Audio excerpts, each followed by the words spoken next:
My name's Helen. I'm your run-of-the-mill, 30-year-old economist, living a life as ordinary as the next person. You wouldn't pick me out of a crowd. Average height, average weight, brown hair, brown eyes, I'm as regular as they come. I've always been a wallflower in the world of romance, never quite stepping into the spotlight. Men never seemed to find me particularly captivating, and to be honest, I didn't mind. I had my job at a big company, my ever-growing collection of books, and my small but tight-knit group of friends to keep me company. One day, my friends, who were more outgoing than I could ever hope to be, decided that I needed to get out more. "Helen, you gotta get out of that shell of yours," they'd said, and despite my protests, I found myself agreeing. So, I went, fully expecting to spend the evening tucked away in a corner with a glass of wine for company. At the party, amidst the cacophony of loud music and louder conversations, I noticed a tall figure weaving his way through the crowd towards me. It was a man, and not just any man. This guy was the kind of handsome that made you do a double take. His name was Ryan, and he had a certain charisma about him that was hard to ignore. I was surprised when he approached me. Men like him didn't usually notice women like me. "Hey, mind if I crash here?" he asked, pointing to the vacant chair next to me.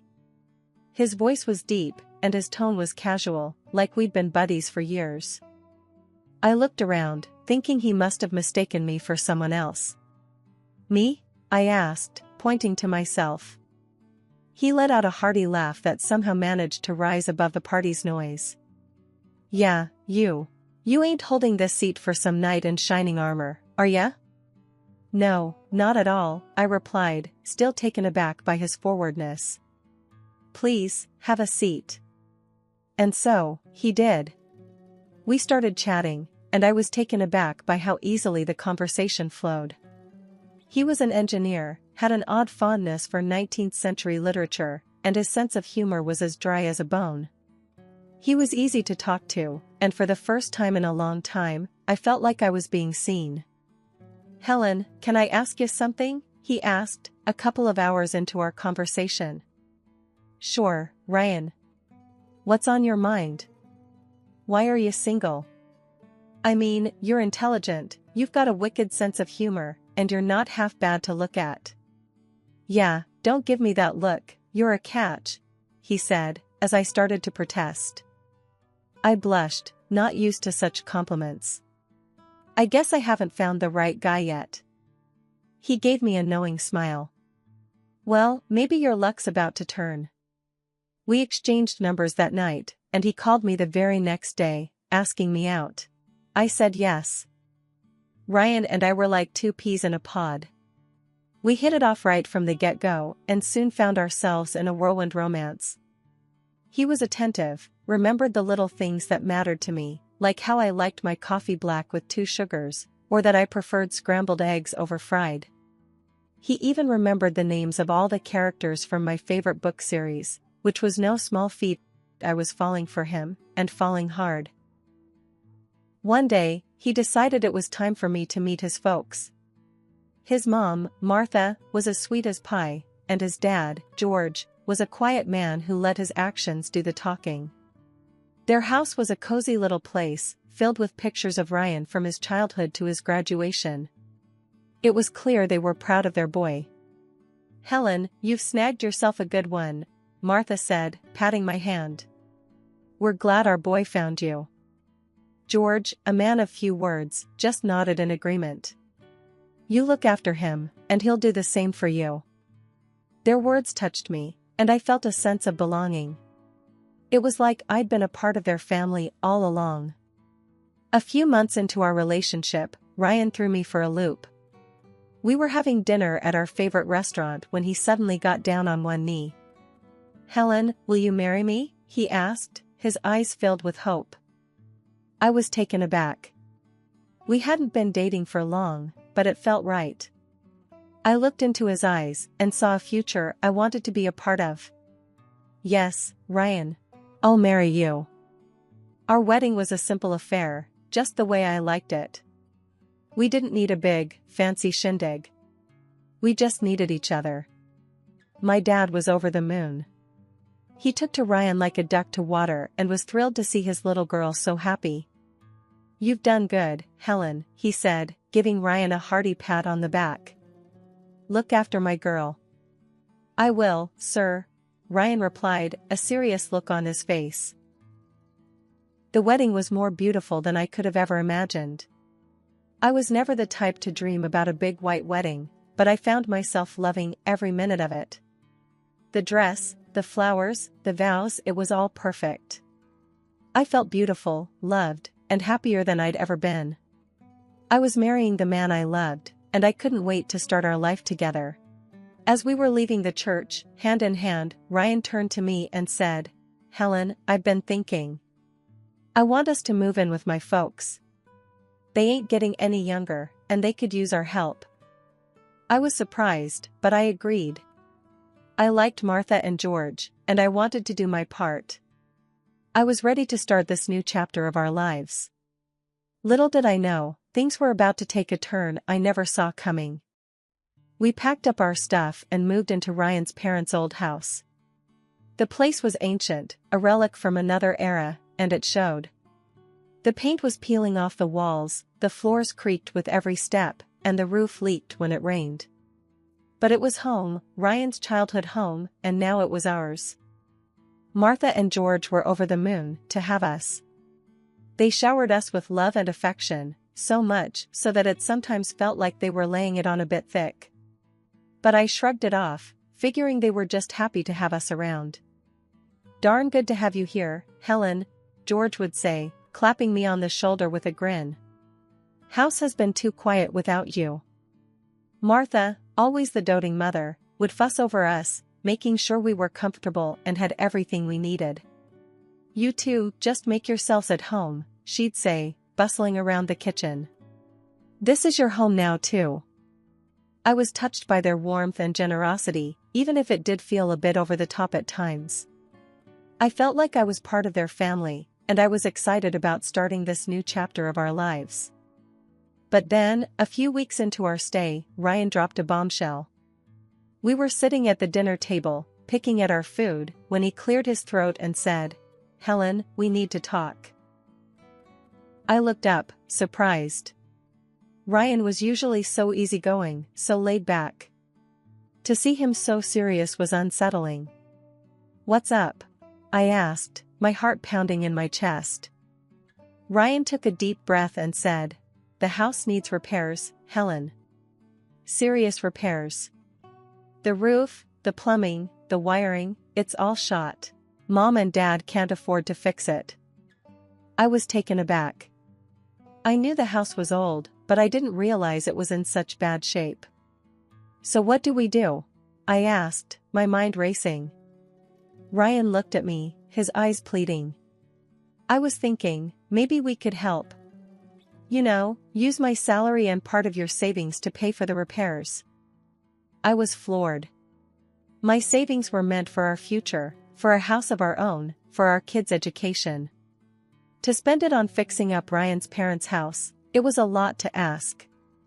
But then Martha started crying, and George looked at me with such hope in his eyes. I couldn't say no. So I agreed. I agreed to use my savings to fix up the house. It was a tough decision, one that I wasn't entirely comfortable with, but I did it for Ryan, for Martha, and George. I did it because it was the right thing to do. The moment the renovations on the old house kicked off, the bills started rolling in like an avalanche. Every damn day, there was a new expense, another problem that needed fixing. The roof was leaking, the plumbing was shot, the wiring was a fire hazard. The costs were piling up faster than a snowdrift in a blizzard. One evening, after a particularly grueling day of dealing with contractors and arguing over bills, Ryan and I sat down at the kitchen table, our heads in our hands. The burden of our financial troubles was bearing down on us like a 2-ton weight, and we were both feeling the strain. "Helen, we're in deep," Ryan said, his voice heavy with worry. "These damn repairs, they're sucking us dry. We can't keep this up." I sighed, rubbing my temples. "I know, Ryan. I know. But what choice do we have? We can't just stop now. The house is a wreck. It's not safe for your folks. Ryan nodded, and then dropped another bombshell. Helen, there's something else, he said, avoiding my gaze. I've been demoted at work. My pay's been slashed. I can't put in as much for the repairs as we planned. I was floored. What? When the hell were you going to tell me this, Ryan? I asked, my voice rising in disbelief. I didn't want to stress you out more, he said, finally meeting my gaze. I thought I could handle it. Well, you thought wrong. I snapped, my anger flaring up. Now what are we going to do? We were in a real tight spot. My savings were dwindling, the bills were piling up, and now Ryan was pulling back on his share. I felt like I'd been sucker punched. Martha and George, Ryan's folks, were worried, too. They could see the stress etched on our faces, hear the worry in our voices. They felt guilty, I could tell. They didn't want to be a burden, but they didn't know how to help. One evening, after yet another heated discussion about money, George pulled me aside. Helen, he said, his voice gruff, I want you to know, we appreciate everything you're doing for us. We know it's hard on you. I looked at him, tears welling up in my eyes. George, it's not your fault. We want to help. We just didn't realize how much it would cost. George nodded, his eyes sad. I know, Helen. I know. And we're grateful. But we don't want you two to ruin yourselves over this. It's not worth it. I hugged him, tears streaming down my face. George, your family. You're worth it. Despite the financial strain, despite the stress and worry, I didn't regret our decision. We were helping Martha and George, and that was what mattered. Money was tight, yes, and times were tough, but we were doing the right thing. We were taking care of family, and that was priceless. In the end, we managed to scrape by. We tightened our belts, cut back on our expenses, and did everything we could to save money. It was hard, but we made it work. We finished the repairs, and the house was safe and comfortable once more. The house was finally repaired, and to celebrate, my in-laws, Martha and George, threw a fancy dinner. The food was great, the wine was flowing, and everyone was in high spirits. But then, out of nowhere, Martha started sobbing, her tears falling onto the white linen tablecloth.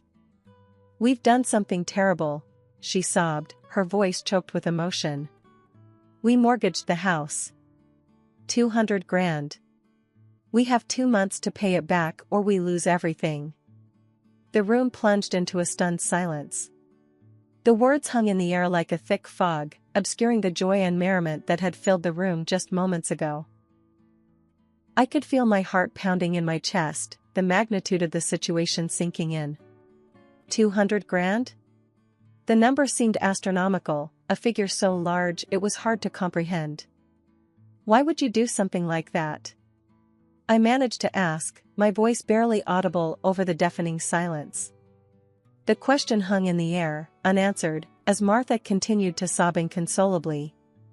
George finally spoke. We didn't have a choice, dear, he said, his voice somber. Some years ago, I got into a difficult situation, it was a matter of life or death. We thought we could handle it, but we were wrong. As the reality of the situation began to sink in, I turned to my husband, Ryan, seeking some form of reassurance. But he just sat there, his face as white as the pristine tablecloth, his eyes wide with shock. We're screwed, he finally muttered, his voice barely a whisper. We can't pay that back. Not in 2 months. Then, as if a switch had been flipped, Ryan's demeanor changed. His shock gave way to a cunning glint in his eyes. Your dad could help us out, right, Helen? He's got money. I felt a wave of disbelief wash over me. You want me to ask my dad for money? I asked incredulously. That's your solution? Ryan's face hardened, his eyes cold and calculating. Why not? He's got more than enough. He wouldn't even miss it. I can't believe you're suggesting this, I retorted, my temper flaring. My dad worked hard for his money. It's not our place to ask him for help. Suddenly, Martha and George were on Ryan's side, their faces morphing from loving parents into stern accusers. Don't you care about us, Helen? Martha asked, her voice filled with disappointment. Don't you want to help us? The pressure was immense. I felt cornered, trapped. Of course I care, but nothing, Ryan interrupted, his voice devoid of any warmth. You either help us, or you don't. It's as simple as that. Tears welled up in my eyes, blurring my vision. I was being manipulated, coerced into making a decision I didn't want to. But in the face of their relentless pressure, I saw no other choice. Fine, I conceded, my voice barely a whisper. I'll ask my dad. A wave of relief washed over Ryan's face. Thank you, Helen. You're saving us. But I didn't feel like a savior. I felt like a pawn in a cruel game of chess, maneuvered and manipulated at will. As I looked around the room, at the faces of my new family, a pang of regret pierced my heart. What had I gotten myself into? The night that was supposed to be a celebration had turned into a nightmare, and I couldn't help but wonder what the future held for us. I remember the day as if it was yesterday. I was sitting across from my father, asking for a favor. I needed to borrow money to pay off my in-laws' debt. His eyes, usually full of warmth, were serious as he listened to my plea. I'll lend them the money, Helen, he said after a long silence, but only if Ryan signs a receipt. I was taken aback. A receipt? It seemed so formal, so cold. But I understood his reasoning. He was a businessman, after all. He believed in doing things the right way, in black and white. Ryan, however, was clearly unhappy with this decision. He grumbled and complained, but eventually agreed. He borrowed $200,000 from my father against a receipt drawn up according to all the rules. The money was used to pay off his parents' debt for the house. And then, just as we thought things were getting better, tragedy struck. My father passed away suddenly from a heart attack. I was devastated. I had lost my rock, my support system. I had to prepare for his funeral, all while dealing with the shock and grief of his sudden passing. It was a challenging time, to say the least. One day, I returned home earlier than usual. I needed a break from the funeral preparations, from the condolences, from the sea of sorrowful faces. As I walked in, I heard voices coming from the living room. It was Ryan, Martha, and George. They were talking, their voices low and hushed. I quietly walked towards the living room, my heart pounding in my chest. I stood behind the door, listening to their conversation.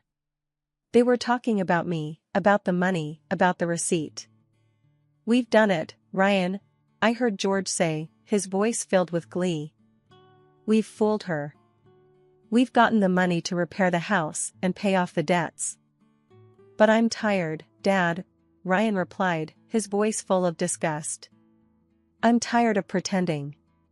I'm tired of living with her. I want a divorce.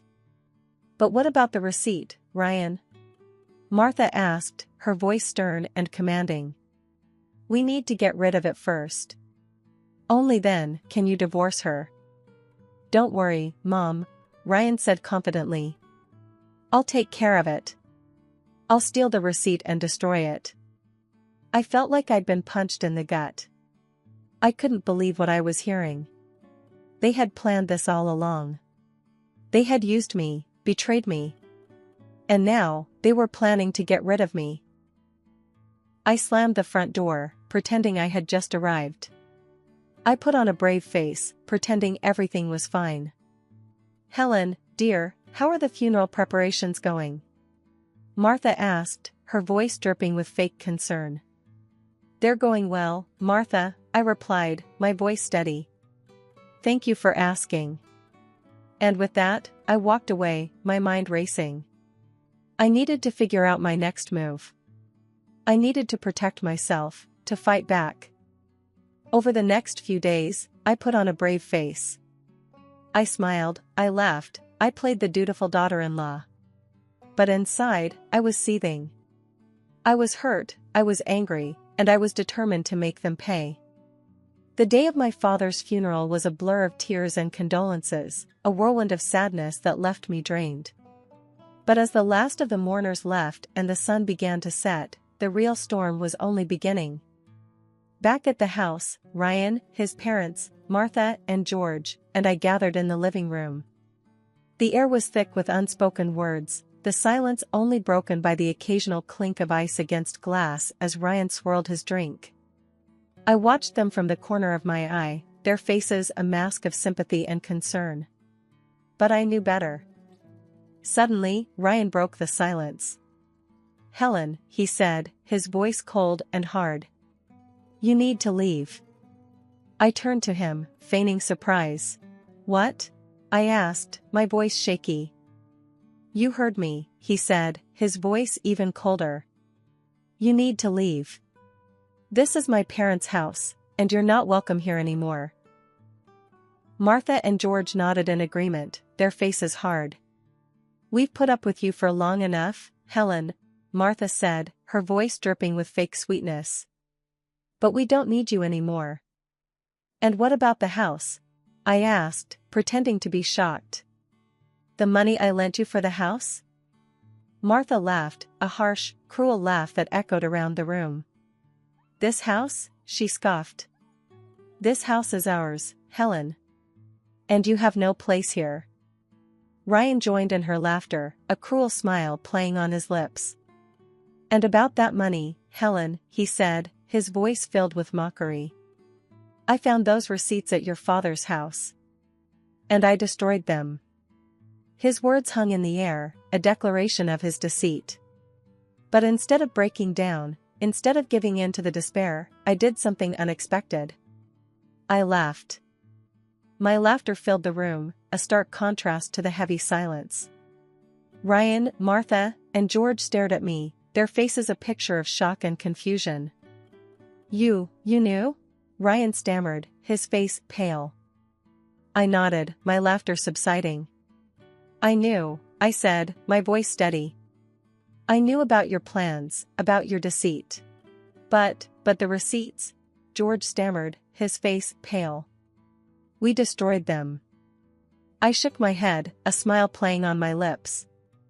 "Those were just copies, George," I said, my voice calm. "The real ones are with my lawyer." Ryan and George exchanged a glance, their faces pale. I could see the fear in their eyes. They knew they were cornered. You want the money back?" Ryan asked, his voice shaky. "I want it back, Ryan," I said, my voice firm. "And I want it now. Otherwise, I'm going to the police." Ryan and George paled even more, their eyes wide with fear. "Helen, please," George pleaded.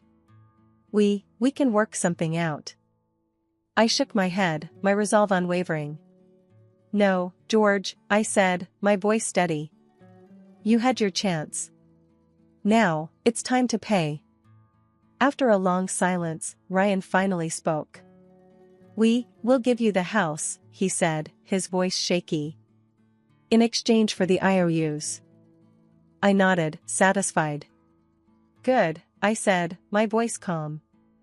"I'll have my lawyer draw up the papers." And with that, I stood up and walked out of the room, leaving them in stunned silence. I had done it. I had confronted them, I had exposed their deceit, I had won. A few weeks later, I watched from the window as Ryan and his parents packed their belongings into a moving van. They were leaving their home, their house. My house now. I couldn't help but smile as I watched them drive away, their faces a picture of defeat. I was free. Free from their manipulation, free from their deceit. I had won. I had taken back control of my life. And as I closed the door to my new house, I knew that I was finally ready to move on, to start a new chapter in my life. And so, as the sun set and the stars began to twinkle in the sky, I sat down in my new living room, a sense of peace washing over me. I had faced my fears, I had stood up for myself, I had won. And as I looked around my new home, I knew that I was stronger than I had ever been. I was a survivor, a fighter. And I was ready for whatever came next.